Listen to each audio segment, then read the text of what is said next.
রাত ৯টা। রাজধানীর ব্যস্ততা যখন ধীরে ধীরে কমছে, ঠিক তখনই স্টিয়ারিং হাতে রাস্তায় নামলেন প্রধানমন্ত্রী। কোনো আনুষ্ঠানিক মঞ্চ নয়, কোনো দীর্ঘ বক্তৃতাও নয়, নিজেই গাড়ি চালিয়ে দেখে এলেন ঢাকার পরিচ্ছন্নতার বাস্তব চিত্র। সারাদিন সচিবালয়ে সরকারি দায়িত্ব পালনের পর বৃহস্পতিবার রাত ৯টা ১০ দিকে রাজধানীর পরিচ্ছন্নতা কার্যক্রম পরিদর্শনে বের হন প্রধানমন্ত্রী তারেক রহমান। বিশেষ বিষয় হলো, তিনি নিজেই গাড়ি চালিয়ে ঢাকা উত্তর সিটি কর্পোরেশনের বিভিন্ন এলাকা ঘুরে দেখেন। তার পাশে ছিলেন ঢাকা উত্তর সিটি কর্পোরেশনের প্রশাসক মোহাম্মদ শফিকুল ইসলাম মিল্টন।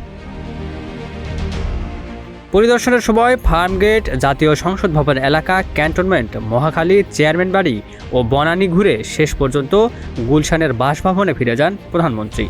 গাড়িতে চলার সময়ে উত্তর সিটি কর্পোরেশনের প্রশাসককে পরিচ্ছন্নতা কার্যক্রম, বর্জ্য ব্যবস্থাপনা এবং নগর পরিচালনা নিয়ে বিভিন্ন দিক নির্দেশনা দেন তিনি।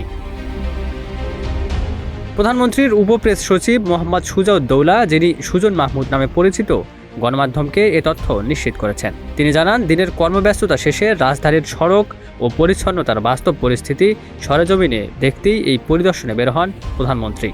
এ সময় প্রধানমন্ত্রীর অতিরিক্ত প্রেস সচিব আতিকুর রহমান রুমন সহ ব্যক্তিগত কর্মকর্তারাও গাড়িবহরে উপস্থিত ছিলেন। Ikramuzzaman, news flash 71।